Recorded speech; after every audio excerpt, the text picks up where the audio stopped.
Louvado seja nosso Senhor Jesus Cristo.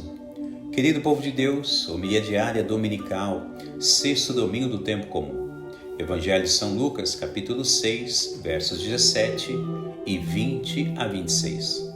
As leituras de hoje são extraídas do profeta Jeremias, capítulo 17, Salmo 1 e 1 Coríntios, capítulo 15.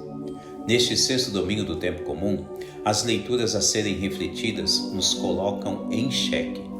Em quem confiar? No ser humano que visivelmente está ao nosso lado, mas que foi corrompido devido ao pecado original? Ou em Deus, cujo ser é santíssimo e não há erro? É o que o profeta Jeremias coloca em questão quando fala a respeito da confiança.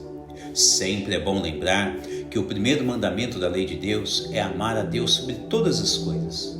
Sobre todas as coisas significa tudo e todos.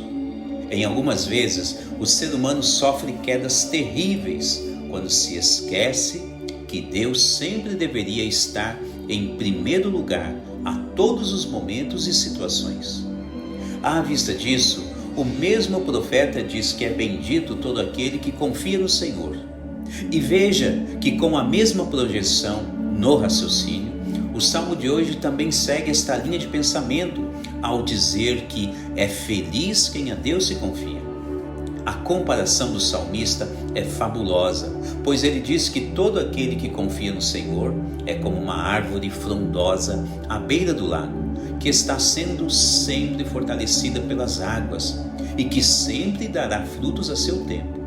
Veja a importância de confiar em Deus em primeiro lugar e não temer as ocasiões que possam parecer contrárias na vida diária, pois a Sagrada Escritura anuncia que ao confiar em Deus em primeiro lugar e em toda situação, os frutos aparecerão no momento certo de sua vida.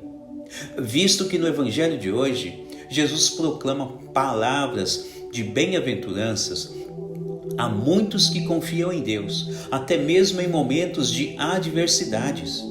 Por isso, Jesus anuncia várias bem-aventuranças aos seus discípulos e a todo o povo que o segue. Note que nesta ocasião, em primeiro lugar, Jesus sobe até o monte para rezar, ou seja, primeiro Deus, depois o anúncio da bênção. Ele proclama uma palavra de bênção na vida de muitos homens e mulheres de todos os tempos. As bem-aventuranças são um grande sinal em que mostra que Deus é destacado ao lado do seu povo eleito. E todos aqueles que se sentem perseguidos por causa da justiça ou por causa do próprio Filho de Deus serão todos abençoados. Até mesmo aqueles que sentem que são os pobres do Senhor, ou mesmo aqueles que ainda passam dificuldades com o alimento e sentem fome. Enfim, o anúncio ao qual Jesus está se referindo deve ser considerado também em uma ótica a qual acontece uma grande experiência de Deus nos momentos também de turbulência. Deus é aquele que defende todos os bem-aventurados. Diante disso, lembremos aqui uma outra passagem da Sagrada Escritura que diz assim: se Deus é por nós, quem será contra nós? Citação de Romanos 8,31. Nesta ocasião citada, o apóstolo irá dizer ainda: quem vai nos separar do amor de Deus? Quem nos separará do amor de Cristo? A tribulação, a angústia, a perseguição, a fome, a nudez, o perigo, a espada?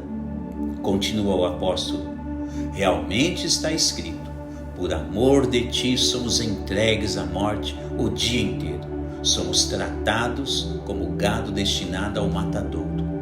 Mas em todas essas coisas somos mais que vencedores pela virtude daquele que nos amou. Citação de Romanos 8, 35 e 37. Ao dizer tais perseguições ao cristianismo, Jesus então, nas bem-aventuranças, quer lembrar a todos que Deus nunca os abandonará. E assim é importante que o cristão tome ciência dessas palavras, que mais do que uma lista de espécie de conduta a ser vivida, são palavras que proclamam bênçãos diversas na vida de todos que seguem Jesus. É fundamental permanecer ao lado de Jesus. Na prática, devemos sempre confiar em Deus, que nos protege em todo momento, nos adverte e aconselha em nossos corações. A confiança em Deus deve sempre vir pela fé, e a fé é aquela que gera esperança em sua vida. E sabemos, catequeticamente, que a maior esperança de todo cristão é a vida na ressurreição. A ressurreição dos mortos, a qual São Paulo faz menção hoje na segunda leitura. De forma sucinta, São Paulo chama a atenção para enxergar com os olhos da fé o maior tesouro da Igreja de Jesus. Aliás, que é o alicerce principal, ou seja, o principal pilar da fé cristã é a ressurreição para a vida eterna.